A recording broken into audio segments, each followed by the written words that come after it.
Friends good morning. ಇವತ್ತು ತುಂಬ ದಿನದಿಂದ ಪ್ರೀತಮ್ದು ರೊಟೀನ್ ವಿಡಿಯೋಸ್ನ ಕೇಳ್ತಾ 7:30 ಆಗಿದೆ. ಇವಾಗ ಎದ್ದಿದ್ದಾನೆ. ಅವ್ನಿಗೆ ಎದ್ದ ತಕ್ಷಣ ಈ ಥರ ಸ್ವಲ್ಪ ಸಮಾಧಾನ ಮಾಡಬೇಕು ಒಂದು. ಮತ್ತೆ ಆಮೇಲೆ ಇವಾಗ ಬೇಸಿಗೆ ಅಲ್ವಾ, ಸೊ ಹಂಗಾಗಿ ಬೆಳಗ್ಗೆ ಇವತ್ತು ಎಳ್ನೀರು ಕೊಡ್ತೀವಿ. ಊರಿಂದ ತೊಗೊಂಡು ಬಂದಿರೋದು ಇದೆ, ಹಾಗಾಗಿ ಇವಾಗ ಒಂದು ಸ್ವಲ್ಪ ಎಳ್ನೀರು ಕಟ್ ಮಾಡ್ಕೊ. ಎಳ್ನೀರು ಫುಲ್ ಫೇವ್ರೇಟ್ ಆಗಿಬಿಟ್ಟಿದೆ ಅವನಿಗೆ. ನಿನ್ನೆಯಿಂದ ಎಳ್ನೀರು ನೋಡ್ತಾ ಇದ್ರೇ ಕಟ್ ಮಾಡಿ ಕೊಡಿ ಅಂತ ಗ್ಲಾಸ್ ಎಲ್ಲ ತೋರಿಸ್ತಾನೆ. ಪ್ರೀತು ಎಳ್ನೀರು ಕುಡಿತೀಯಾ? ಏನಪ್ಪ ಅದು? ಬೇಕಾ ಎಳ್ನೀರು? ಬೇಕಾ ಎಳ್ನೀರು? ಬೇಕಾ? ಎಳ್ನೀರು ಬೇಕಾ? ಇಲ್ಲ. ಊಟ ಚೆನ್ನಾಗಿದೆಯಾ ಮಗ? ಓ ಕರೆಕ್ಟಾಗೈತೆ. ಹಿಂಗೆ ಎಲ್ಲರೂ ವಾಟರ್ ಬಾಟಲ್ ತಗೊಂತೀವಿ, ಕುಡಿಬೇಕು. ಬ್ರಷ್ ಮಾಡು. ಅವನಂತೂ ಬ್ರಷ್ ಮಾಡಲ್ಲ, ನಾವೇ ಮಾಡಿಸ್ಬೇಕು. ಹಾಂ ಹೌದು, ಮಾಡು ಮಾಡು. ಈ ಮಾಡು, ಈ ಮಾಡು ಮಗನೆ. ಮಾಡು, ನೀನೇ ಮಾಡು, ನೀನೇ ಬ್ರಷ್ ಮಾಡು. ಮಾಡು, ಹಿಂಗೆ ಬ್ರಷ್ ಮಾಡು. ಹಂಗೆ ಹಿಂಗೆ ಇಟ್ಕೊಂಡ್ರೆ ಬ್ರಷ್ ಆಗಲ್ಲ. ಮಾಡ್ಬೇಕು, ಹಿಂಗೆ ಮಾಡಿ ಹಿಂಗೆ ಮಾಡಿ ಹಿಂಗೆ ಮಾಡಿ ಹಿಂಗನ್ನು ನಾನೇ ಮಾಡು. ಗುಡ್ ಬಾಯ್. ಮಾಡ್ಬೇಕು, ತು ಮಾಡು ತು ಮಾಡು ತು ಮಾಡು. ಇಲ್ಲ ಇಲ್ಲ ನೋಡು.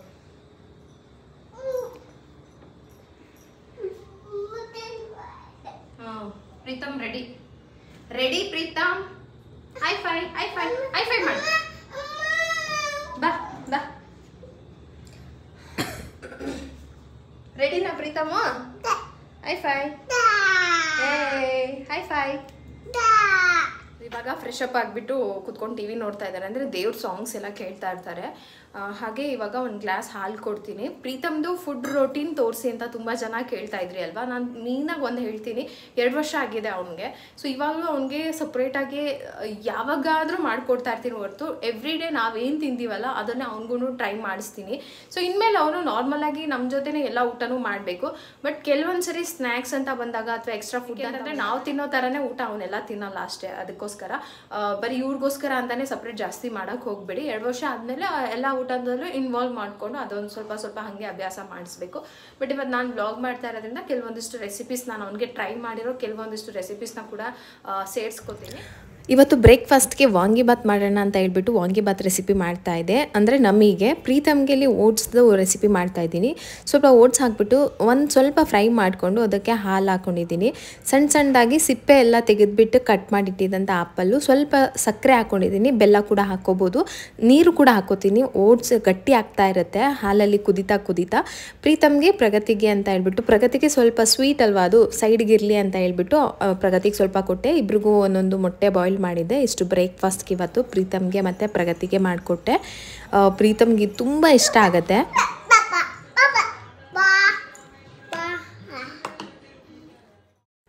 ಮಕ್ಕಳಿಗೆ ಇವಾಗ ಏನಾದರೂ ಒಂದು ಕೆಲಸ ಮಾಡ್ತೀನಿ ಅಂತ ಅಂದರೆ ನಾವೇ ಮಾಡಬೇಕು, ಸ್ವಂತವಾಗೇ ಮಾಡಬೇಕು, ಯಾರ ಸಹಾಯನೂ ಬೇಡ ಅನ್ನೋದು ಜಾಸ್ತಿ. ಬಟ್ ಇದನ್ನು ಓಕೆ ಮಾಡಲಿ ಅಂತ ಬಿಟ್ಟರೆ ಅವ್ರಿಗೆ ಕಲಿಯೋದಕ್ಕೆ ಈಸಿ ಆಗುತ್ತೆ. ಅವ್ನು ಪ್ರೀತಮ್ಗೂ ಅಷ್ಟೇ ಎಲ್ಲ ತಿಂದ್ಬಿಟ್ಟು ಸ್ವಲ್ಪ ಕೊಡ್ತೀನಿ ಲಾಸ್ಟಲ್ಲಿ. ಸೊ ಇವತ್ತು ಪ್ರೀತಮ್ದು ರೊಟೀನಲ್ಲಿ ಅವನಿಗೆ ಸ್ಟಡೀಸ್ಗೆ ನಾನು ಏನು ಮಾಡ್ತಾ ಇದ್ದೀನಿ ಅಂತ ಹೇಳ್ಬಿಟ್ಟು ಹಾಗೆ ತೋರಿಸ್ತಾ ಹೇಳ್ಬಿಟ್ಟು ಕೆಲವೊಂದಿಷ್ಟು ಬುಕ್ಸ್ನ ಬುಕ್ ಮಾಡಿದ್ನ, ಅದೆಲ್ಲ ಬಂದಿತ್ತು. ಸರಿ ಇವತ್ತು ಅವನಿಗೋಸ್ಕರನೇ ವ್ಲಾಗ್ ಮಾಡ್ತಾ ಇದ್ದೀನಿ, ತೋರಿಸೋಣ ಅಂತ ಹೇಳ್ಬಿಟ್ಟು ತಂದೆ. ಲಾಸ್ಟ್ ಟೈಮ್ ಅವ್ನ ಬರ್ತಡೆಗೆ ಕೆಲವೊಂದಿಷ್ಟು ಬುಕ್ಸ್ನ ನಾನು ತೋರಿಸಿದ್ದೆ. ಸೊ ಅದು ನಂಗೆ ತುಂಬ ಯೂಸ್ ಅಂತ ಅನ್ನಿಸ್ತು. ಸರಿ ಇನ್ನೊಂದಿಷ್ಟು ಮಾಡೋಣ ಅವನಿಗೆ. ಮನೆಯಲ್ಲಿ ಇವಾಗ ಆ್ಯಕ್ಟಿವಿಟೀಸ್ ಮಾಡಿಸ್ಬೇಕಲ್ವಾ. ಸೊ ಇದನ್ನು ನನ್ನ ಚಿಕ್ಕಮ್ಮನ ಮಗಳು ಅವ್ರ ಮಗಳಿಗೆ ಅಂತ ತೊಗೊಂಡಿದ್ರು. ಸರಿ ಅಂತ ಹೇಳ್ಬಿಟ್ಟು ನಾನು ಕೇಳಿದೆ, ಅದಕ್ಕೆ ನನಗೆ ಇದರಲ್ಲಿ ರೆಕಮೆಂಡ್ ಮಾಡಿದ್ರು. ಇದರೊಳಗೆ ನಮಗೆ 12 ಬುಕ್ಸ್ ಬರುತ್ತೆ. ಮೈ ಫಸ್ಟ್ ಮಿನಿ ಲೈಬ್ರರಿ ಅಂತ ಹೇಳ್ಬಿಟ್ಟು ನಂಗೆ ಇದರಲ್ಲಿರೋ ಕಲೆಕ್ಷನ್ಸ್ ಎಲ್ಲ ಯುನೀಕ್ ಅನ್ನಿಸ್ತು, ತುಂಬ ಇಷ್ಟ ಆಯಿತು. ಅದಕ್ಕೆ ಈ 2 ಸೆಟ್ಟನ್ನು ತೊಗೊಂಡಿದ್ದೀನಿ. ಸೊ ಪ್ರೀತಮ್ಗೆ ಈ ಥರ ಪುಟಾಣಿ ಬುಕ್ಸ್ ಅಂದರೆ ತುಂಬ ಇಷ್ಟ. ಸೊ ಇದರೊಳಗೆ ಏನು ಮಗನೇ ಇಲ್ಲಿ ಸ್ಕೂಟರ್, ಶೀಪ್, ಯಾಕ್ ಹಾರ್ಸ್ ಕವು ಹೆಂಗನತ್ತೆ ಮಗನೆ ಅಂಬಾ ಹೆಂಗೆ ಸೌಂಡ್ ಮಾಡುತ್ತೆ ಕವು ಅಂಬಾ ಅನ್ನತ್ತಾ ರ್ಯಾಬಿಟ್ ಗೋಟ್ ಡಾಗಿ ಡಾಗಿ ಹೆಂಗನತ್ತೆ ಬೌ ಬೌ ಹೆಂಗನತ್ತೆ ಮಗನೆ ಡಾಗಿ ಹೆಂಗನತ್ತೆ ಇದೊಂದು ವೀಲ್ ಇದೆ ಈ ಬುಕ್ ಕಲೆಕ್ಷನ್ ನೋಡಿ ನನಗೆ ತುಂಬಾ ಇಷ್ಟ ಆಯಿತು.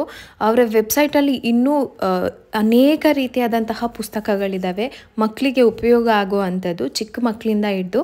ನೀವು ಒಂದ್ಸರಿ ಏನಾದರೂ ಬೇಕು ಈ ಥರ ಬುಕ್ಸ್ಗಳನ್ನ ನೋಡ್ತಾ ಇದ್ದೀನಿ ಅಂತಂದರೆ ಅವ್ರ ವೆಬ್ಸೈಟ್ನ ವಿಸಿಟ್ ಮಾಡಿ ನೋಡಿ. ಇಷ್ಟೊಂದು ಥರ ಬುಕ್ಸ್ ಇದೆಯಾ ಅಂತ ನೀವೇ ಅನ್ಕೋತೀರಾ. ಸೊ ಹಾಗೆ ಇದೇನಂತ ಅಂದರೆ ತುಂಬ ಹ್ಯಾಂಡಿ ಆಗಿದೆ, ಕೈಯಲ್ಲಿ ಇಟ್ಕೊಳ್ಳೋಕೆ ತುಂಬ ಚೆನ್ನಾಗಿರುತ್ತೆ. ಮಕ್ಕಳು ಪುಟಾಣಿ ಕೈಗೆ ಎಷ್ಟು ಸಾಕಲ್ಲ ಅಷ್ಟೇ ಎಷ್ಟು ಚೆನ್ನಾಗಿದೆ ಅಂತಂದರೆ ಈ ಏನಿದೆ ಕಾರ್ಡ್ ಅಲ್ಲ ತುಂಬ ಚೆನ್ನಾಗಿದೆ, ಅಷ್ಟು ಸುಲಭವಾಗಿ ಹಾಳು ಮಾಡೋಕ್ಕಾಗೋದಿಲ್ಲ. ಮಕ್ಕಳು ಅಂತಂದರೆ ಪದೇ ಪದೇ ಯೂಸ್ ಮಾಡ್ತಾ ಇರ್ತಾರಲ್ಲ, ಸೊ ಹಂಗಾಗಿ ಇದು ಕಲರ್ ಮಗನೆ ಪಿಂಕ್ ಕಲರ್ ರೋಸ್. ಇಲ್ಲಿ ಪಿಂಕ್ ವಾವ್ ಪ್ರೊನೌನ್ಸಿಯೇಷನ್ ಬರೋದಿಲ್ಲ ಅಲ್ವಾ, ಸೊ ಹಾಗಾಗಿ ಪಿಕ್ಚರ್ ಸಮೇತ ಇದು ಅಂತ ಹೇಳ್ಕೊಟ್ರೆ ಅವರು ನೆನ್ಪಿಟ್ಕೊಳ್ಳೋಕ್ಕೂ ಆಗುತ್ತೆ ಈ ವಸ್ತುಗೆ ಹೀಗೆ ಕರಿತೀವಿ ಅಂತ ಹೇಳ್ಬಿಟ್ಟು. ಸೊ ಹಾಗಾಗಿ ಇದು ನಂಗೆ ತುಂಬಾ ಇಷ್ಟ ಆಯಿತು, ತುಂಬ ಚೆನ್ನಾಗಿದೆ. ಹಾಗೆ ವೆರೈಟಿ ಇದೆ ಅಲ್ಲ, ನಾನು ಇಷ್ಟೊಂದು ವೆರೈಟಿ ಸಿಗುತ್ತೆ ಅಂತ ಅಂದ್ಕೊಂಡಿರಲಿಲ್ಲ. ಸೊ ಇದರೊಳಗಡೆ ವೆಜಿಟೇಬಲ್ಸ್ದಿದೆ, ಟ್ರಾನ್ಸ್ಪೋರ್ಟ್ಸ್ದಿದೆ, ಫ್ರೂಟ್ಸ್ದಿದೆ, ಆಮೇಲೆ ಫ್ಲವರ್ಸ್ದಿದೆ, ವೈಲ್ಡ್ ಅನಿಮಲ್ಸ್ಗೆ ಸಪ್ರೇಟ್ ಇದೆ, ಮತ್ತು ಇದು ಪೀಪಲ್ ಅಟ್ ವರ್ಕ್ ಅಂತ ಇದೆ, ಮತ್ತು ಮಕ್ಕಳಿಗೆ ಅಬೌಟ್ ಮೀ ಅಲ್ಲಿ ಇದೆ. ಹಾಗೆ ಈ ಥರ ಆಲ್ಫಾಬೆಟ್ಸ್ ಇದೆ, ABCD.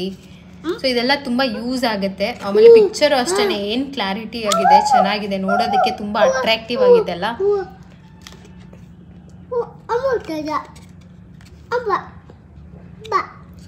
ಪಿಕ್ಚರ್ಗಳು ಅಷ್ಟೇ ಸ್ವಲ್ಪ ಯುನೀಕಾಗಿ ಚೆನ್ನಾಗಿದ್ದಾವೆ ನೋಡೋದಕ್ಕೆ.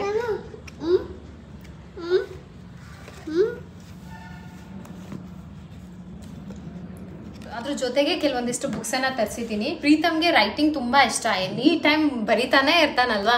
ಸೊ ಇವಾಗಲೇ ಅವನಿಗೆ ಅಷ್ಟು ಚೆನ್ನಾಗಿ ಪೆನ್ಸಿಲ್ ಹೋಲ್ಡ್ ಮಾಡ್ತಾನೆ, ಬರೆಯೋಕ್ಕೆ ಟ್ರೈ ಮಾಡ್ತೇನೆ. ಅದನ್ನೇ ನಾನು ಸ್ವಲ್ಪ ಬೆಟರಾಗಿ ಮಾಡೋಣ ಅಂತ ಹೇಳ್ಬಿಟ್ಟು ಅವನಿಗೆ ಇದನ್ನು ತರಿಸಿದ್ದೀನಿ.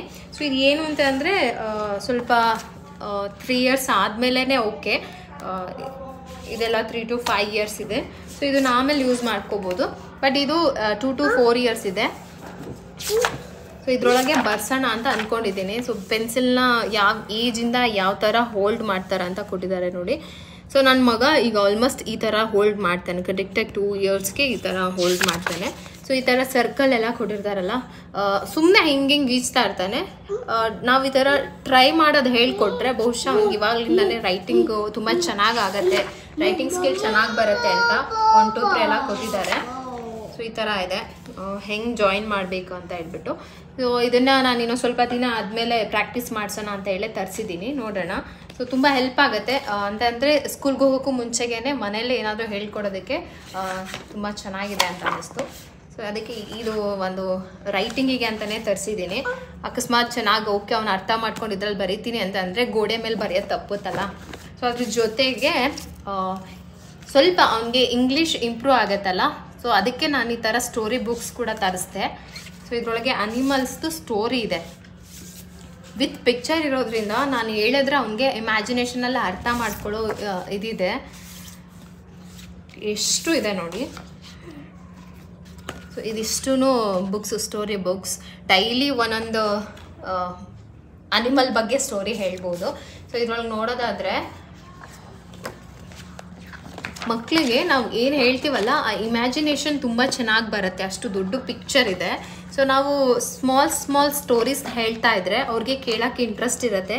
ವಿತ್ ಪಿಕ್ಚರ್ ನೋಡಿದಾಗ ಅವ್ರಿಗೊಂದು ಇಮ್ಯಾಜಿನೇಷನ್ ಬರುತ್ತೆ, ಈ ಥರ ಅಂತ ಹೇಳ್ಬಿಟ್ಟು. ವಾವ್ ಪ್ರೀತು, ಹಾರ್ಸ್ ನೋಡಿಲಿ, ಯಾರಿದು ಹಾರ್ಸ್ ರೈಡ್ ಮಾಡ್ತಾ ಇರೋದು? ಹಾರ್ಸ್.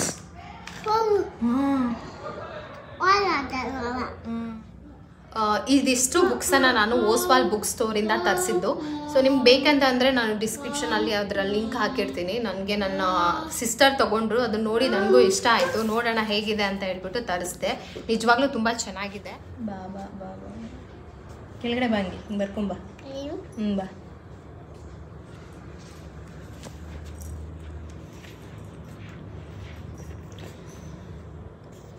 ಇಲ್ಲಿ ಮಗನೇ ಬಿಡು ಸಾಕು. ಇಲ್ಲಿಂದ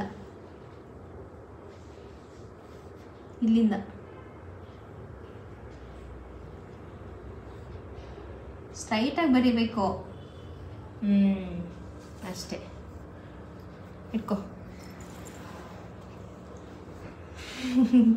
ಅವನಿಗೆ ಓದೋದಕ್ಕಿಂತ ಬೇರೆ ಏನಾದರೂ ಹೇಳ್ಕೊಡೋದಕ್ಕಿಂತ ರೈಟಿಂಗ್ ತುಂಬ ಇಷ್ಟ.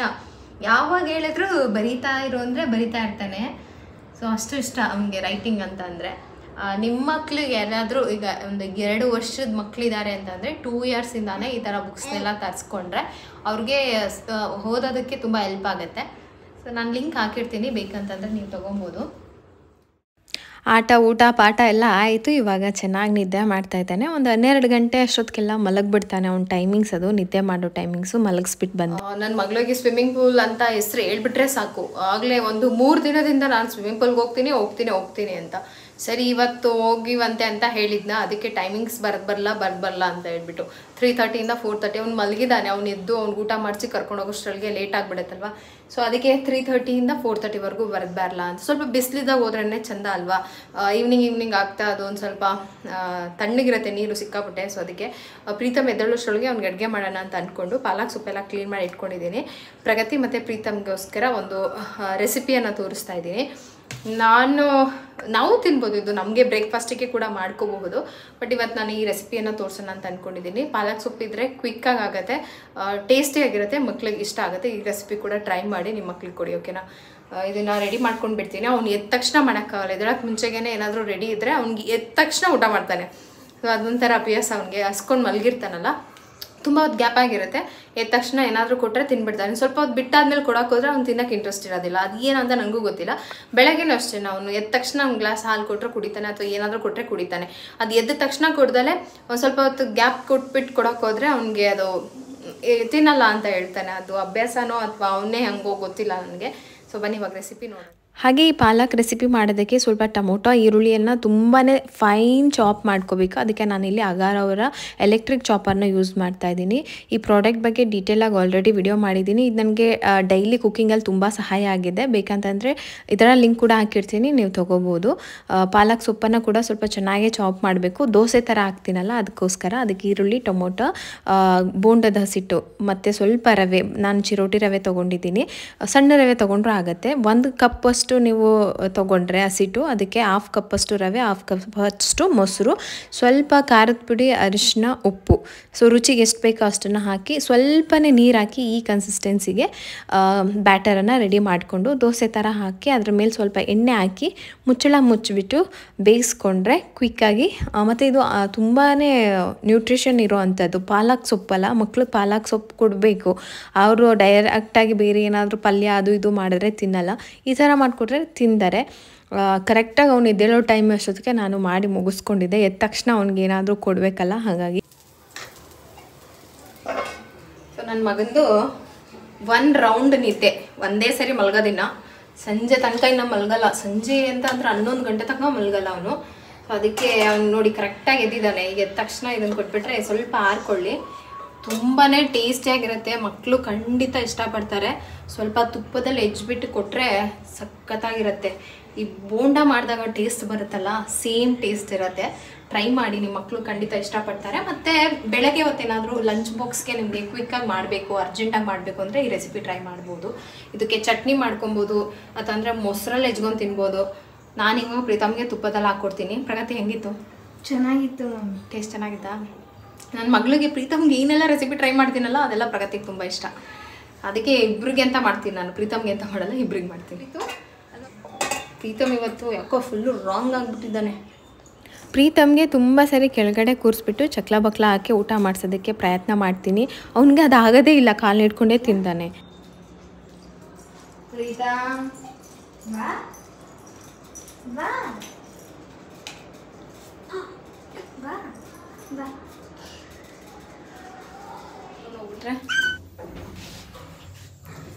ಸ್ವಿಮ್ಮಿಂಗ್ ಹೋಗಕ್ಕೆ ರೆಡಿ.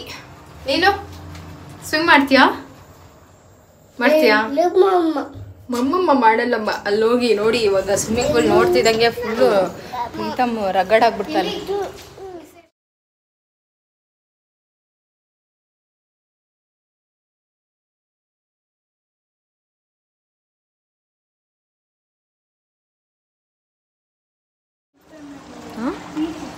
ಕಾಲ್ ಸೆಂಟ್ ಟೈಟ್ ಆಗಿದ್ದಲ್ಲ, ಬ್ಲೀಚ್ದು ಸ್ಮೆಲ್ ಬರ್ತಾ ಇದೆಯಲ್ಲಮ್ಮ. ಅದೇ ಸ್ಕಿನ್ ಎಲ್ಲ ಡಾರ್ಕ್ ಆಗುತ್ತೆ.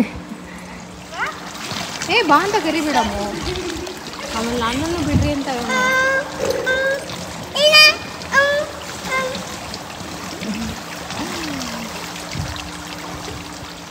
ಓ ಡ್ಯಾಡಿ ಬರ್ಬೇಕು, ನಾವೆಲ್ಲ ಹ್ಯಾಂಡ್ಲ್ ಮಾಡೋಕ್ಕಲ್ಲ.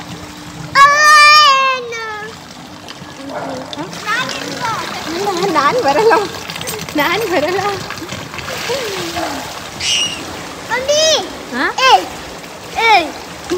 ಅಕ್ಕ ಅಂತ ಕರಿಬೇಕು, ಏನ್ ಬರದು.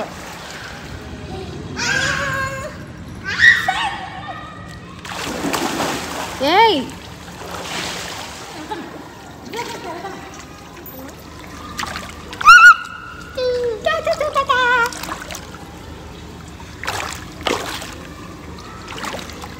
ಅಮ್ಮ, ನೀನ್ ಬೇಕಂತ ಬಟ್ಟೆ ಎಲ್ಲ ನೆನೆಸ್ಬಿಡಿ.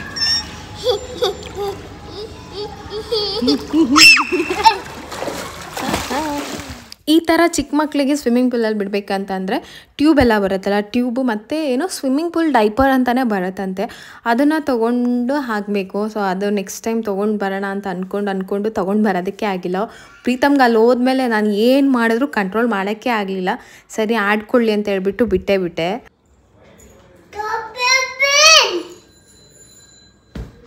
ಕುತ್ಕೋಬಾ, ಎಲ್ಲಿ ಕೂತು. ಸೋಫಾ ಕಲರ್ ಬಟ್ಟೆ ಹಾಕೊಂಡ್ಬಿಟ್ಟಿದ್ಯಾ? ಅಲ್ಲೆಲ್ಲ ಹೋಗಿ ಬಟ್ಟೆ ಫುಲ್ಲು ನೆನೆಸ್ಕೊಂಡು ಬಂದಿದ್ದ. ಇವಾಗ ಬಟ್ಟೆ ಚೇಂಜ್ ಮಾಡಿದೆ. ಪ್ರಗತಿ ಫ್ರೆಶ್ ಅಪ್ ಆಗಕ್ಕೆ ಹೋದ್ರು. ಇವಾಗ ಟಿ ವಿ ಹಾಕಬೇಕು. ಇವಾಗ ಟಿ ವಿ ಟೈಮ್. ಸ್ವಲ್ಪ ಹೊತ್ತು ಟಿ ವಿ ನೋಡಲಿ. ಅಕಸ್ಮಾತ್ ಮಕ್ಳಿಗೆ ಏನಾದರೂ ಫ್ರೂಟ್ಸ್ನ ಕೊಡ್ತೀನಿ ಅಂತ ಅಂದರೆ ಡೈಲಿ ಒಂದು ಥರ ಇಲ್ಲಾಂದರೆ 2 ಥರ ಹಣ್ಣು ಕೊಡಿ. ಅದು ಬಿಟ್ಬಿಟ್ಟು ಮಿಕ್ಸ್ ಮಾಡಿ ಸಲಾಡ್, ಫ್ರೂಟ್ ಸಲಾಡ್ ಎಲ್ಲ ಕೊಡ್ತಾರೆ ಗೊತ್ತಾ, ಒಂದೇ ಬೌಲಲ್ಲಿ 2-3 ಥರ ಹಣ್ಣು ತಿಂತಾರಲ್ಲ, ಆ ಥರದ್ದು ಮಾತ್ರ ಮಕ್ಕಳು ಕೊಡೋಕೆ ಹೋಗಬೇಡಿ. ಒಂದೊಂದು ಫ್ರೂಟ್ಸ್ದು ಗುಣ ಒಂದೊಂದು ಥರ ಇರುತ್ತೆ. ಅದು ಆರೋಗ್ಯ ಆಗೋದು, ಸಿಟ್ರಸ್ ಅಂಶ ಅದೆಲ್ಲ ತುಂಬ ಡಿಫ್ರೆಂಟ್ ಆಗಿರುತ್ತೆ. ಸೊ ಹಾಗಾಗಿ ಮಕ್ಕಳು ಡೈಜೆಷನ್ಗೆ ತುಂಬ ಪ್ರಾಬ್ಲಮ್ ಆಗುತ್ತೆ. ಅಂದರೆ ಹೊಟ್ಟೆಯಲ್ಲಿ ಏನಾದರೂ ಪ್ರಾಬ್ಲಮ್ ಆಗೋ ಚಾನ್ಸಸ್ ಇರುತ್ತೆ, ಡೈಜೆಷನ್, ಹೊಟ್ಟೆ ನೋವು ಆ ಥರ. ಹಾಗಾಗಿ ನಾನು ಬೆಳಗ್ಗೆ ಒಂದು ಹಣ್ಣು ಕೊಡ್ತೀನಿ. ಇಲ್ಲ ಅಂತಂದರೆ ಅದೇ ಹಣ್ಣು ಮಧ್ಯಾಹ್ನಕ್ಕೆ ಒಂದ್ಸರಿ ಕೊಡ್ತೀನಿ. ಬೇರೆ ಥರ ಹಣ್ಣಿದ್ರೆ ಬೆಳಗ್ಗೆ ಒಂಥರ ಹಣ್ಣು, ಮಧ್ಯಾಹ್ನ ಒಂಥರ ಹಣ್ಣು. ಡೈಲಿ 2 ಥರ ಹಣ್ಣಾದರೂ ತಿನ್ಬೋದು. ಇಲ್ಲಾಂದರೆ ಒಂದೇ ಹಣ್ಣು 2 ಟೈಮ್ ಕೊಡ್ತೀನಿ ಅಷ್ಟೇ. ಮಿಕ್ಸ್ ಮಾಡಂತೂ ಕೊಡೋದಕ್ಕೆ ಹೋಗೋದಿಲ್ಲ. ಇವಾಗ ಆಯ್ತಲ್ಲ, ಒಂದು ಆಟ ಆಯಿತು, ಊಟ ಆಯಿತು, ಪಾಠ ಆಯಿತು, ಎಲ್ಲ ಮುಗಿಸ್ಕೊಂಡು ಬಂದು ಕೂತ್ಕೊಂಡಿದ್ದಾನೆ. ಈಗ ಆರಾಮಾಗಿ ಸ್ವಲ್ಪ ಹೊತ್ತು ಟಿ ವಿ ನೋಡಲಿ. ಅವ್ನಿಗೂ ತುಂಬ ಟಯರ್ಡ್ ಆಗಿದೆ, ನೀರಲ್ಲಿ ತುಂಬ ಆಟ ಆಡ್ಬಿಟ್ಟ. ಇವತ್ತು ಕಿವಿ ಫ್ರೂಟ್ಸ್ ಇತ್ತು, ಅದಕ್ಕೆ ಕಿವಿ ಫ್ರೂಟ್ಸ್ನ ಕಟ್ ಮಾಡಿ ಕೊಟ್ಟಿದ್ದೀನಿ. ಅವನು ಇವಾಗ ಟಿ ವಿ ನೋಡ್ಕೊಳ್ತಾ ಅಷ್ಟನ್ನು ತಿಂದ್ಬಿಡ್ತಾನೆ. ಈ ಥರ ಇರುತ್ತೆ ಫುಡ್ ರೊಟೀನು. ಇನ್ನು ಸಂಜೆ ಟೈಮಲ್ಲಿ ರಾಗಿ ಮುದ್ದೆ ಏನಾದರೂ ಮಾಡಿದ್ರೆ ನಾನು ಮಿಸ್ ಮಾಡ್ದಲ್ಲೇ ರಾಗಿ ಮುದ್ದೆ ರೆಸಿಪಿ ಕೂಡ ತೋರಿಸ್ತೀನಿ. ಪ್ರಗತಿ, ಪ್ರೀತಮ್ ಇಬ್ಬರು ಮನೇಲೇ ಇರೋದ್ರಿಂದ ಅವರಿಬ್ರಿಗೂ ತಿಂಡಿ ಬೇಕೇ ಬೇಕು. ಮನೇಲಿ ಏನಾದರೂ ಮಾಡಿಟ್ಕೊತಾ ಇದ್ದೆ. ಸೊ ಇವತ್ತು ಕೋಕೋನಟ್ ಲಡ್ಡು ಏನಾದರೂ ಮಾಡೋಣ ಅಂತ ಅಂದ್ಕೊಂಡಿದ್ದೀನಿ. ಇಬ್ರಿಗೂ ಆಗುತ್ತಲ್ವಾ, ಸೊ ಹಾಗಾಗಿ. ಹಾಗೆ ತುಂಬ ಜನ ಕೇಳ್ತಿದ್ದ ಕ್ವಶನ್ನು, ಬ್ರೆಸ್ಟ್ ಫೀಡ್ ಮಾಡ್ತಾ ಇದ್ದೀರಾ ಇಲ್ವಾ ಪ್ರೀತಮ್ಗೆ ಅಂತ ಹೇಳ್ಬಿಟ್ಟು ಪ್ರತಿಯೊಂದು ಬ್ಲಾಗಲ್ಲೂ ಕೇಳ್ತಾ ಇರ್ತೀರಾ. ಅದು ತುಂಬ ವರ್ಷ ಆಯಿತು, 1 ವರ್ಷ ಆಯಿತು ಆಲ್ಮೋಸ್ಟ್. ಸೊ ಹಾಗಾಗಿ ಎಷ್ಟೊಂದು ಜನಕ್ಕೆ ಗೊತ್ತಿರಲ್ಲ, ಅದಕ್ಕೆ ಅದೊಂದು ಕ್ಲಾರಿಟಿ ಕೊಟ್ಬಿಡ್ತೀನಿ. ಹಾಗೆ ನಾನು ಬ್ರೆಸ್ಟ್ ಫೀಡ್ ಹೆಂಗೆ ಸ್ಟಾಪ್ ಮಾಡಿದೆ ಅನ್ನೋದನ್ನು ಕೂಡ ಹೇಳ್ತೀನಿ. ನನ್ನ ಪ್ರೀತಮ್ಗೆ ಕರೆಕ್ಟಾಗಿ 1 ವರ್ಷ ಬೇಬಿ. ಸೊ 1 ವರ್ಷ ಕರೆಕ್ಟಾಗಿ 1 ವರ್ಷದಲ್ಲಿ ನನಗೆ ತುಂಬಾ ಹೆಲ್ತ್ ಪ್ರಾಬ್ಲಮ್ ಆಗೋಯಿತು. ಅಂತ ಅಂದರೆ ಬ್ಯಾಕ್ ಟು ಬ್ಯಾಕ್ ನನಗೆ ಸಿ ಸೆಕ್ಷನ್ 2 ಸರಿ 1 ಇಯರ್ ಗ್ಯಾಪಲ್ಲಿ 2 ಸಿ ಸೆಕ್ಷನ್ ಆಪ್ರೇಷನ್ ಆಗಿತ್ತು. ಸೊ ಅದು ಮತ್ತು 3 ತಿಂಗಳು ಮಗುನೇ ತೊಗೊಂಡು ಬಂದು ನಾನೇ ಕೇರ್ ಮಾಡ್ತಾಯಿದ್ದೆ. ಆವಾಗ ನನಗೆ ಕಂಪ್ಲೀಟಾಗಿ ರೆಸ್ಟೇ ಇರ್ತಾ ಇರಲಿಲ್ಲ. ಸೊ ಇದೆಲ್ಲ ಇದ್ದಿದ್ದರಿಂದ ನನಗೆ ಸಡನ್ನಾಗಿ ಒಂದ್ಸರಿ ಇದಕ್ಕಿದಂಗೆ ಹುಷಾರು ತಪ್ಪಿದ್ದಷ್ಟೇ. ಹಾಸ್ಪಿಟಲ್ಗೆ ಅಡ್ಮಿಟ್ ಮಾಡಿದಾಗ ಅವ್ರು ನನ್ನ ಎಲ್ಲ ಚೆಕಪ್ ಮಾಡಿಬಿಟ್ಟು ಬ್ಲಡ್ ಕಂಪ್ಲೀಟಾಗಿ ಲಾಸ್ ಆಗಿದೆ, ಬ್ಲಡ್ ಇಲ್ಲ, ತುಂಬ ವೀಕ್ ಆಗಿದ್ದಾರೆ, ಈ ಥರ ಇದ್ದರೆ ತುಂಬ ಕಷ್ಟ ಆಗುತ್ತೆ ಅಂತ ಹೇಳಿಬಿಟ್ಟು ಅಡ್ಮಿಟ್ ಮಾಡಿಕೊಂಡ್ರು. 1-3-4 ಡೇಸ್ ನಾನು ಅಲ್ಲೇ ಹಾಸ್ಪಿಟಲಲ್ಲೇ ಇರಬೇಕಾಯ್ತು. ಬ್ಲಡ್ ಎಲ್ಲ ಹಾಕಿದ್ರು, ಗ್ಲೂಕೋಸ್ ಹಾಕಿದ್ರು, ಏನೆಲ್ಲ ಮಾಡಿದ್ರು. ಆ ಟೈಮಲ್ಲಿ ನಾನು ಹಾಲನ್ನ ಬಿಡಿಸ್ಬೇಕಾಯ್ತು, ಕಾರಣಾಂತರದಿಂದ ಬಿಡಿಸ್ಬೇಕಾಯ್ತು. ಅಂತಂದರೆ 3 ಡೇಸ್ ಆಗೋಗಿತ್ತು. ಅಮ್ಮ ಬೇಡ ಅವನು ಸ್ಟಾಪ್ ಮಾಡಿಬಿಟ್ಟಿದ್ದಾನೆ, ಮರ್ತ್ಬಿಟ್ಟಿದ್ದಾನೆ. ಅಮ್ಮ ಮನೇಲಿ ಬಿಟ್ಟಿದ್ದೆ ಪ್ರೀತಮ್ನ. ಮತ್ತೆ ಅದು ಇದು ಮಾಡಿ ಇನ್ನೊಂದು ದಿನ ಹಿಂಸೆ ಕೊಟ್ಟು ಬಿಡಿಸೋದು ಬೇಡ, ಆಗೋಗಿದೆ, ಬಿಟ್ಬಿಡ್ಲಿ ಬಿಡು, ಊಟ ಎಲ್ಲ ಚೆನ್ನಾಗಿ ಮಾಡ್ತಾನೆ ಇನ್ಮೇಲೆ ಅಂತ ಹೇಳ್ಬಿಟ್ಟು. ಸೊ ಈ ರೀಸನ್ಗೆ ನಾನು 1 ವರ್ಷದ ಮಗುಗೆ ಹಾಲು ಬಿಡಿಸ್ಬೇಕಾಗಿತ್ತು. ಕಂಪಲ್ಸರಿ ಹೇಳ್ತೀನಿ ಎಲ್ಲ ಮಕ್ಳಿಗೂ ಕೂಡ 2 ವರ್ಷ ದಯವಿಟ್ಟು ಹಾಲು ಕೊಡಿ ಆಯಿತಾ. ಬ್ರೆಸ್ಟ್ ಫೀಡ್ ಮಾಡೋದು ತುಂಬ ಇಂಪಾರ್ಟೆಂಟ್. ಅವ್ರ ಫ್ಯೂಚರಲ್ಲಿ ಅವ್ರ ಹೆಲ್ತ್ ತುಂಬ ಚೆನ್ನಾಗಿರುತ್ತೆ ಮಕ್ಕಳದು. ಅದಕ್ಕೋಸ್ಕರ ನಾನು ಅವನ್ನ ತುಂಬ ಕೇರ್ ಮಾಡಿದೆ. ಬೇಗ ಬ್ರೆಸ್ಟ್ ಫೀಡ್ ನಿಲ್ಲಿಸಿದ್ದೀನಿ, 8 ತಿಂಗಳಿಗೆ ಹುಟ್ಟಿದ್ದಾನೆ. ಸೊ ಏನಾಗುತ್ತೋ ಏನೋ ಅನ್ನೋ ಟೆನ್ಷನಲ್ಲಿ ಅವನ್ನ ಪ್ರತಿದಿನ ಅವ್ನ ಊಟದ ಮೇಲೆ ಅಷ್ಟು ಗಮನ ಕೊಡ್ತಾ ಇದ್ದೆ ನಾನು. ಸೊ ಅದೊಂದು ಆಯಿತಾ. ಪ್ರಗತಿಗೆ ನಾನು ಹಾಲು ಹೆಂಗೆ ಬಿಡಿಸ್ದೆ ಅಂತ ಅಂದರೆ, ಪ್ರಗತಿನೂ ಅಷ್ಟೇ, ನಾನು ಅಮ್ಮ ಮನೇಲಿ ಪ್ರಗತಿನ ಬಿಟ್ಬಿಟ್ಟು ನಾನು ಚಿಕ್ಕಮ್ಮ ಮನೆಗೆ ಹೋಗಿದ್ದೆ. ಅಲ್ಲಿ ಒಂದು 3 ಡೇಸ್ ಗ್ಯಾಪಲ್ಲೇ ಅಮ್ಮನ ಹತ್ರ ಇದ್ದರೆ ಅವ್ರು ನನ್ನನ್ನು ನೆನೆಸ್ಕೊಳ್ಳೋದಿಲ್ಲ ನನ್ನ ಮಕ್ಕಳು, ಹಾಗೆ ಮರ್ತೋದ್ರು. ಪ್ರೀತಮ್ಗೂ ಅಷ್ಟೇ, ನಾನು ಹಾಸ್ಪಿಟಲಿದ್ದೆ 3 ಡೇಸ್ ಅಮ್ಮ ಮನೇಲಿ ಬಿಟ್ಟಿದ್ದೆ, ಹಂಗೆ ಕಂಟಿನ್ಯೂಸ್ ಆಗಿ ಒಂದು 15 ಡೇಸ್ ಬಿಟ್ಬಿಡು, ಕಂಪ್ಲೀಟಾಗಿ ಮರ್ತೋಗ್ತಾನೆ ಅಂತ ಹೇಳಿದ್ರು. ಅಲ್ಲಿ ಒಂದಿನ ಏನೋ ಫುಲ್ ಓವರ್ ನೈಟ್ ಹತ್ತನಂತೆ. ಆಮೇಲೆ ನಮ್ಮಮ್ಮ ಲಾಲಿ ಆಡೋದು ಅದು ಇದು ಗೊತ್ತಲ್ಲ, ಹೇಗೋ ಮಾಡಿ ಮಲಗಿಸ್ಕೊಂಡು ಅವನ್ನ ಸಮಾಧಾನ ಮಾಡಿದ್ದಾರೆ. ಡೇ ತುಂಬ ಜನಕ್ಕೆ ಏನಂತಂದರೆ ಅಮ್ಮ ಮನೆಗೆ ಹೋಗೋ ಅವಕಾಶ ಇರೋದಿಲ್ಲ. ನಾವು ಹೇಗೆ ಮಾಡಬೇಕು ಅಂತ ಅಂದರೆ, ನೀವೇ ಮನೆಯಲ್ಲೇ ಮಗುಗೆ ಹಾಲು ಬಿಡಿಸ್ತೀನಿ ಅಂತಂದರೆ ನಿಮ್ಮ ಜೊತೆ ಮಲಗಿಸ್ಕೊಳ್ಳೋದನ್ನು ಸ್ವಲ್ಪ ಕಂಟ್ರೋಲ್ ಮಾಡಿ ಅಷ್ಟೇ. ಅವತ್ತು ಒಂದು 2-3 ಡೇಸ್ ಹಸ್ಬೆಂಡ್ ಜೊತೆ ಇಲ್ಲ ಬೇರೆಯವ್ರ ಜೊತೆ ಮಲಗಿಸಿ, ಅಂದರೆ ಸಪ್ರೇಟ್ ರೂಮಲ್ಲಿ ಮಲಗಿ, ಅಲ್ಲಾಂದರೆ ಸ್ವಲ್ಪ ದೂರದಲ್ಲಿ ಮಲ್ಕೊಳ್ಳಿ ನೈಟ್ ಹೊತ್ತು. ಬೆಳಗ್ಗೆ ಹೊತ್ತು ಅವರು ಆದಷ್ಟು ಅದನ್ನು ಮರೀತಾರೆ, ಅದೇನು ಬೇಕಂತ ಕೇಳೋದೇ ಇಲ್ಲ. ಒಂದಿಷ್ಟು ಫ್ರೂಟ್ಸು ಹೊಟ್ಟೆ ತುಂಬ ಊಟ ಮಾಡಿದ್ರೆ ಮರ್ತೋಗ್ತಾರೆ ಬೇಗ, ಹಸ್ದಾಗ ಬೇಕು ಅನಿಸುತ್ತಲ್ಲ. ಸೊ ಆ ಥರ ಏನಾದರೂ ಮಾಡಿ ನೀವು ಬಿಡಿಸೋದಕ್ಕೆ ಟ್ರೈ ಮಾಡ್ಬೋದು. ಈಗ ಪೇಯ್ನ್ ಆಗುತ್ತೆ, ಏನು ಮಾಡಬೇಕು ಅಂತ ಅಂದರೆ, ನನಗೆ ವರ್ಕೌಟ್ ಆಗಿದ್ದು ಒಂದು ಟಿಪ್ಸನ್ನು ನಿಮ್ಮ ಜೊತೆ ಶೇರ್ ಮಾಡ್ಕೋತೀನಿ. ಈ ಕ್ಯಾಬೇಜ್ದು ಎಲೆ ಬರುತ್ತಲ್ಲ, ಎಲೆಕೋಸ್ದು ಲೀವ್ಸ್, ಆ ಲೀವ್ಸನ್ನು ನೀವು ಬ್ರೆಸ್ಟ್ ಮೇಲೆ ಹಾಕ್ಕೊಳ್ಳೋದ್ರಿಂದ ನಿಮಗೆ 90% ಪೇಯ್ನು ಕಡಿಮೆ ಆಗ್ತಾ ಹೋಗುತ್ತೆ. ಸೊ ನಿಮಗೆ ಫೀವರ್ ಬರೋ ಥರ ಆಗ್ಬೋದು, ತುಂಬ ಪೇಯ್ನ್ ಆಗ್ಬೋದು. ಒಂದು 2 ಡೇಸ್ 3 ಡೇಸ್ ಅಷ್ಟೇ, ಅದಾದಮೇಲೆ ಅದು ಕಡಿಮೆ ಆಗುತ್ತೆ. ಅದು ಬಿಟ್ಟು ನೀವು ಹಾಲನ್ನು ತೆಗೆಯೋದಕ್ಕೆ ಮಾತ್ರ ಹೋಗಬೇಡಿ. ಹಾಲು ತೆಗಿತಾ ಹಾಲು ಉತ್ಪತ್ತಿ ಆಗ್ತಾನೆ ಇರುತ್ತೆ, ಮತ್ತೆ ಅದು ಜಾಸ್ತಿ ಆಗುತ್ತೆ. ಸೊ ಇದಿಷ್ಟು ನನಗೆ ಗೊತ್ತಿರೋದು. ಈ ಥರ ಮಾಡಿ ನಾನು ಹಾಲನ್ನು ಬಿಡಿಸ್ದೆ. ತುಂಬ ಬೇಜಾರಿದೆ ಇವತ್ತು ನನಗೆ, ಅದೊಂದು ತುಂಬ ನೋವಿದೆ. ನನ್ನ ಹೆಲ್ತ್ ಬಗ್ಗೆ ನಾನು ಆ ಟೈಮಲ್ಲಿ ಸ್ವಲ್ಪ ಕಾನ್ಷಿಯಸ್ ಆಗಿರಬೇಕಾಗಿತ್ತು. ಇಲ್ಲ ಅಂದಿದ್ರೆ ಒಂದು 2 ವರ್ಷ ನಾನು ಬ್ರೆಸ್ಟ್ ಫೀಡ್ ಮಾಡ್ಬೋದಾಗಿತ್ತು. ನಾನು ನನ್ನ ಕೇರ್ ಮಾಡ್ಕೊಳ್ಳೋದನ್ನ ಬಿಟ್ಬಿಟ್ಟೆ ಆ ಟೈಮಲ್ಲಿ. ಮಕ್ಕಳು ಮನೆ ಆ ಥರ ಹೋದೆ. ಸೊ ಹಾಗಾಗಿ ಅದು ಮತ್ತೆ ಎಫೆಕ್ಟಾಗಿ ನನ್ನ ಮಕ್ಕಳಿಗೆ ಇದಾಯಿತು. ಆದಷ್ಟು ನೀವು ಪ್ರೆಗ್ನೆನ್ಸಿಯಲ್ಲಿ ಸ್ವಲ್ಪ ರೆಸ್ಟ್ ತೊಗೊಳ್ಳಿ. ನೀವು ಎಲ್ಲೋ ಯಾರನ್ನೋ ನೋಡ್ತೀರಾ, ಯಾರೋ ಮಾಡ್ತಾ ಇದ್ದಾರೆ ಅಂದ ತಕ್ಷಣ ನಾನು ಮಾಡ್ಬೋದು ಅಂತ ಅಂದ್ಕೊಳ್ಳೋಕೆ ಹೋಗ್ಬೇಡಿ. ಎಲ್ಲರ ಸ್ಟ್ರೆಂತು ಒಂದೇ ಥರ ಇರಲ್ಲ, ಎಲ್ಲರ ಕೆಪಾಸಿಟಿ ಒಂದೇ ಥರ ಇರಲ್ಲ. ಮತ್ತು ಅವ್ರ ಮನೇಲಿ ಸಪೋರ್ಟಿವ್ ಆಗಿ ಯಾರಾದರೂ ಪಕ್ಕ ಇರ್ತಾರೆ. ನೀವು ಒಬ್ಬರೇ ಮಾಡಿದ್ರು ಅಂತ ಅಂದ್ಕೊಳ್ಳೋಕೆ ಹೋಗಬೇಡಿ. ಸೊ ಈಗ ನಾನೇ ಅಂತ ಅಂದರೆ, ನಾನು ಮಾಡಿದ್ದಕ್ಕೆ ನನ್ನ ಹೆಲ್ತ್ ಇಶ್ಯೂಸೇ ನನಗೆ ಎಫೆಕ್ಟ್ ಆಯಿತು. ಸೊ ಅಷ್ಟೇ, ಆ ಥರ ಏನಾದರೂ ನಾವು ಫೇಸ್ ಮಾಡಬೇಕಾಗತ್ತೆ. ಹ್ಯಾಂಡಲ್ ಮಾಡ್ತೀನಿ ಅಂತ ಮಾಡೋಕ್ಕೆ ಹೋದರೆ. ಬಟ್ ಹಸ್ಬೆಂಡ್ ಸಹಾಯ ತೊಗೊಳ್ಳಿ, ಮಕ್ಕಳು ಸಹಾಯ ತೊಗೊಳ್ಳಿ, ಇಲ್ಲಾಂದರೆ ಏನಾದರೂ ಕೆಲ್ಸಕ್ಕೆ ತೊಗೊಳ್ಳಿ. ಸೊ ನೀವೇ ಮಾಡ್ತೀನಿ ಅಂತ ಹೋಗ್ಬೇಡಿ, ಅದು ಮುಂದೆ ನಿಮಗೆ ಒಂದು ಎಫೆಕ್ಟ್ ಆಗಿಬಿಡುತ್ತೆ. ಸೊ ಇದಿಷ್ಟು ಹೇಳಬೇಕು ಅಂತ ಇತ್ತು. ಈ ಥರ ನಾನು ಎದೆ ಹಾಲನ್ನು ಬಿಡಿಸ್ಬೇಕಾಯಿತು ಪ್ರೀತಮ್ಗೆ. ಬಟ್ ನಾನು ಇರೋ ತನಕ ಅದೊಂಥರ ಗಿಲ್ಟ್ ಕಾಡ್ತಾನೆ ಇರುತ್ತೆ, ಏನು ಮಾಡೋಕ್ಕಾಗಲ್ಲ. ನಿಮ್ಗೇನಾದರೂ ಸಮಯ ಸಿಕ್ಕಿದೆ, ನನಗೆ ರೆಸ್ಟ್ ಮಾಡೋಕ್ಕಾಗುತ್ತೆ, ಆದ್ರೂ ನಾನು ರೆಸ್ಟ್ ಮಾಡಲ್ಲ ಅನ್ನೋ ಥರ ಮಾಡೋಕ್ಕೆ ಹೋಗ್ಬೇಡಿ. ಸಮಯ ಸಿಕ್ಕಿದಾಗೆಲ್ಲ ರೆಸ್ಟ್ ಮಾಡಿ ಬಾಣಂತಿಯಲ್ಲಿ.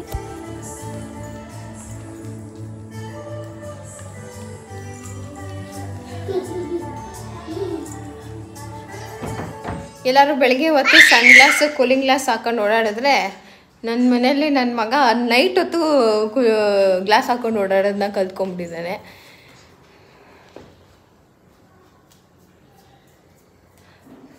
ಎಂತೆಂಥ ಶೋಕಿ ನೋಡಿ ಈ ಮಗಿನ ಕಾಲದ ಮಕ್ಕಳಿಗೆ. ಹಾಂ, ಬರ ಇಲ್ಲಿ ಪ್ರೀತಾ, ನಿಂಗೆ ಬೇಕಾ ಈ ಶೋಕಿ? ಬೇಕಾ ನಿಂಗೆ ಕತ್ಲಲ್ಲಿ ಕನ್ನಡಕ ಹಾಕೊಂಡು ಓಡಾಡೋ ಶೋಕಿ? ಹಾಂ, ಮುಂದೆ ನೋಡ್ಕೊಂಡು ಹೋಗ್ಲಿ. ಪ್ರಪಂಚನೇ ಕತ್ಲಾಗಿದ್ದರೆ ನನ್ನ ಮಗ ಕನ್ನಡಕ ಹಾಕೊಂಡು ಇನ್ನೂ ಕತ್ಲು ಮಾಡ್ಕೊಂಡಿದ್ದಾನೆ. ಅಯ್ಯೋ, ಅವ್ನಿಗೀಗ ಏನಂತ ಅಂದರೆ, ನಾನು ಅವನಿಂದ ಓಡಬೇಕು, ಅವನ್ನ ಹಿಡಿಬೇಕು ಅಂತ. ನಂಗೆ ಅಷ್ಟೊಂದು ಟೈಮ್ ಇಲ್ಲ ಇವಾಗ. ಸೊ ಅದಕ್ಕೆ ನಾನು ಅವನಿಂದ ಓಡ್ತಾ ಇಲ್ಲ, ಅವನೊಬ್ಬನೇ ಓಡ್ತಾ ಇದ್ದೆ. ನಾನು ಸುಮ್ಮನೆ ಹೋದ್ರೆ ಅವ್ನು ನನ್ನನ್ನು ಹಿಡಿಯೋಕ್ಕೆ ಬಂದವ್ರೆ ಅಂತ ಓಡ್ತಾನೆ.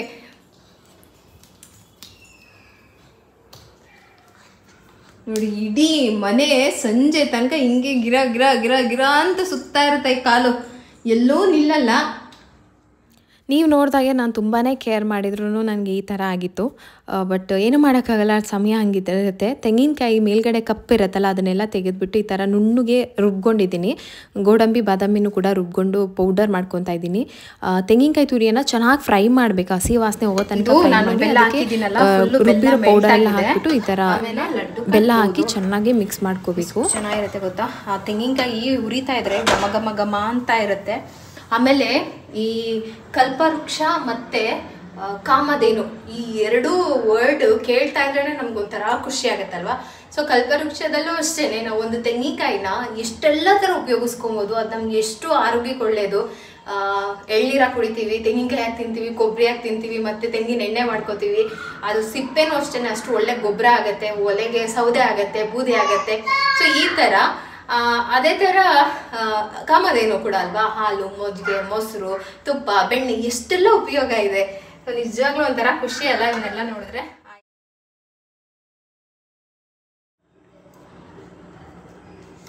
ಸೊ ಇಷ್ಟಾಯಿತು ಲಡ್ಡು. ಬಿಸಿ ಬಿಸಿನೇ ಕಟ್ಟಬೇಕಂತ ಹೇಳ್ಬಿಟ್ಟು ಕೈ ಫುಲ್ಲು ಕೆಂಪಗಾಗ್ಬಿಟ್ಟಿದೆ. ನನಗೆ ಈ ಥರ ಬಿಸಿ ಲಡ್ಡು, ರವೆ ಉಂಡೆ ಮತ್ತು ರಾಗಿ ಮುದ್ದೆ ತಿರೋಬಿಟ್ರೆ ಈ ಕೈಯೆಲ್ಲ ಸುಟ್ಟೋಗ್ಬಿಡುತ್ತೆ. ಅದೇನಂತ ಗೊತ್ತಿಲ್ಲ. ಇವೆರಡು ಮಕ್ಳಿಗಿಂತ ನನ್ನ ಹಸ್ಬೆಂಡ್ಗೆ ಸ್ವಲ್ಪ ಜಾಸ್ತಿ ಏನಾದರೂ ಸ್ನ್ಯಾಕ್ಸ್ ಏನಾದರೂ ಇದೆಯಾ, ಏನಾದರೂ ಮಾಡಿಟ್ಟಿದ್ಯಾ, ಅಯ್ಯೋ ಇವರಿಬ್ರಿಗಿಂತ ಅವ್ರದ್ದೇ ಜಾಸ್ತಿ. ಸೊ ಅದಕ್ಕಾದ್ರೂ ಏನಾದರೂ ಮಾಡ್ತಾ ಇರಬೇಕು ನಾನು. ಇದಿಷ್ಟು ಮಾಡಿದ್ದೀನಿ. ಅವ್ರಿಗೆ ಇಷ್ಟ ರವೆ ಉಂಡೆ. ನೆಕ್ಸ್ಟ್ ಟೈಮ್ ಯಾವಾಗಾದರೂ ರವೆ ಉಂಡೆ ಮಾಡಿ ತುಂಬ ದಿನ ಆಗ್ಬಿಟ್ಟಿದೆ, ಅವ್ರಿಗೋಸ್ಕರನಾದರೂ ನಾಳೆ ನಾಡ್ದ್ರಲ್ಲಿ ಒಂದ್ಸರಿ ರವೆ ಉಂಡೆ ಮಾಡಿಕೊಡ್ಬೇಕು. ಸೊ ಬನ್ನಿ, ಆಯಿತು. ಇವಾಗ ರಾಗಿ ಮುದ್ದೆ ತಿರುಗ್ಬಿಟ್ಟು ಪ್ರೀತಮ್ಗೆ ಊಟ ಮಾಡಿಸ್ತೀನಿ. 1 ಹೇಳು ಫಸ್ಟು. 1 2 3 4 5 6 7 1 2 ಹೇಳು ಮಮ್ಮಿ, ಸರಿಯಾಗಿ ಹೇಳು. 1 ಹೇಳ್ಬೇಕು ಫಸ್ಟು. 1 3 ನನ್ನ ಮಗ ಮಾತ್ರ 1 ಅಂತ ಹೇಳಲ್ಲ, ನಾ 1 ಅಂದ್ರೆ 2 ಅಂತಾನೆ ಹೇಳೋದು. 1 ಪ್ರೀತು 1 1 2 3 ಹೇಳೋಣ. 1 2 3. ಇನ್ನೇನು ನಿದ್ದೆ ಮಾಡೋ ಸಮಯ ಆಯ್ತಲ್ಲ, ಆಟ ಆಡ್ತಾ ಅವನು ನಿದ್ದೆ ಮಾಡಿಬಿಡ್ತಾನೆ. ಮತ್ತು ಮಲ್ಗೋಕ್ಕೂ ಮುಂಚೆ ಒಂದ್ಸರಿ ಈ ಥರ ಬುಕ್ಸ್ನೆಲ್ಲ ತೋರಿಸ್ತೀನಿ ನಾನು. ಬೆಳಗ್ಗೆ ನಾನು ತೋರಿಸಿದ್ನಲ್ಲ ಅದೇ ಬುಕ್ಸ್ಗಳು, ಅದರೊಳಗೆ ನನಗೆ ಇನ್ನೂ ಸ್ವಲ್ಪ ಕಲೆಕ್ಷನ್ಸ್ನ ನಿಮಗೆ ತೋರಿಸ್ಬೇಕು ಅಂತ ಅನ್ನಿಸ್ತು. ಎಷ್ಟು ಥರ ಅಂತ ಅಂದರೆ ತುಂಬ ವೆರೈಟಿ. ಅಂದರೆ ಇದು ಸೆಕೆಂಡ್ ಹಾಫ್ ಅಂತ ಹೇಳ್ಬೋದು. ಫಸ್ಟಲ್ಲಿ ನಾವು ಕಲರು, ಶೇಪು 1 2 3 ಎಲ್ಲ ಇರುತ್ತೆ. ಇನ್ನೊಂದು 12 ಸೆಟ್ಟಲ್ಲಿ ಇದು ಒಂಥರ ಚೆನ್ನಾಗಿರುತ್ತೆ. ಫಸ್ಟ್ ಅದನ್ನು ಕಲಿಸ್ಬಿಟ್ಟು ಆಮೇಲೆ ಇದನ್ನು ಹೇಳ್ಕೊಡೋದಕ್ಕೆ ಹೆಲ್ಪ್ ಆಗುತ್ತೆ. ಈ ಎಲ್ಲ ಇದನ್ನು ನಾನು ಲಿಂಕ್ ಹಾಕಿರ್ತೀನಿ, ನಿಮಗೆ ಉಪಯೋಗ ಆಗುತ್ತೆ ಅಂತ ಅನ್ಕೋತೀನಿ. ನಿಜವಾಗ್ಲೂ ಒಂಥರ ಏನೋ ಡಿಫ್ರೆಂಟ್ ಕಲೆಕ್ಷನ್ಸ್ ಅಂತ ನನಗೆ ಅನ್ನಿಸ್ತು. ನಿಮಗೆ ಏನು ಅನ್ನಿಸ್ತು ಅಂತ ಹೇಳಿ. ಸೊ ಫ್ರೆಂಡ್ಸ್, ಇವತ್ತಿನ ಕಂಪ್ಲೀಟ್ ವ್ಲಾಗ್ ಪ್ರೀತಮ್ಗೋಸ್ಕರನೇ ಮಾಡಿದ್ದೆ. ನಿದ್ದೆ ಮಾಡ್ತಾ ಈಗ ಟೈಮ್ ಬಂದುಬಿಟ್ಟು 11:15 ಆಗಿದೆ. ಕೆಲವೊಂದು ಸರಿ ಏನು ಮಾಡ್ತಾನೆ ಅಂತಂದರೆ 11 ಗಂಟೆ ಆದರೂ ಮಲಗಲ್ಲ. ಸೊ ಕೆಲವೊಂದು ಸರಿ ಓಕೆ ಮಲಗಿಬಿಡ್ತಾನೆ ಏನು ಮಾಡಿದ್ರು. ಇನ್ನೊಂದು ಸರಿ ತುಂಬ ಲೇಟ್ ಮಾಡ್ತಾನಲ್ಲ, ಅವಾಗ ನಾನು ಸೀರೆ ಜೋಕ್ಲಿ ಇದೆ ತೆಗ್ದಿಲ್ಲ, ಅದರಲ್ಲಿ ಹಾಕಿ ಮಲಗಿಸ್ಬಿಟ್ಟು ಆಮೇಲೆ ತೊಗೊಂಡೋಗಿ ಬೆಡ್ ಮೇಲೆ ಹಾಕ್ತೀನಿ. ಅವನಿಗೆ ಎಲ್ಲ ಓಕೆ, ಸೀರೆ ಮೇಲೆ ಮಲಗಿಸಿದ್ರು ಓಕೆ, ಬೆಡ್ಡಲ್ಲಿ ಹಾಕಿದ್ರು ಓಕೆ, ಮಲಗ್ತಾನೆ. ಸೊ ಇವಾಗ ಮಲಗಿದ್ದಾನೆ. ಇವತ್ತಿನ ವ್ಲಾಗ್ನ ಕೂಡ ಇಲ್ಲೇ ಮುಗಿಸೋಣ ಅಂತ ಅಂದ್ಕೊಂಡಿದ್ದೀನಿ. ಇವತ್ತಿನ ವ್ಲಾಗ್ ನಿಮ್ಗೆ ಇಷ್ಟ ಆಗಿದ್ರೆ ಹೆಚ್ಚೆಚ್ಚು ಲೈಕ್ ಮಾಡಿ. ಹಾಗೆ ಪ್ರೀತಮ್ದು ರೊಟೀನ್ ಹೇಗಿತ್ತು, ಒಂದು ಆಟ ತುಂಟಾಟ ಅಂತ ಹೇಳ್ಬಿಟ್ಟು ಕಮೆಂಟಲ್ಲಿ ಹೇಳಿ, ಓಕೆನಾ. ಸೊ ಫ್ರೆಂಡ್ಸ್, ಇವತ್ತಿನ ವ್ಲಾಗ್ನಲ್ಲೇ ಮುಗಿಸ್ತೀನಿ. ಸಿಗ್ತೀನಿ ನೆಕ್ಸ್ಟ್ ಇನ್ನೊಂದು ವ್ಲಾಗಲ್ಲಿ. ಅಲ್ಲಿವರೆಗೂ ಟೇಕ್ ಕೇರ್, ಬಾಯ್.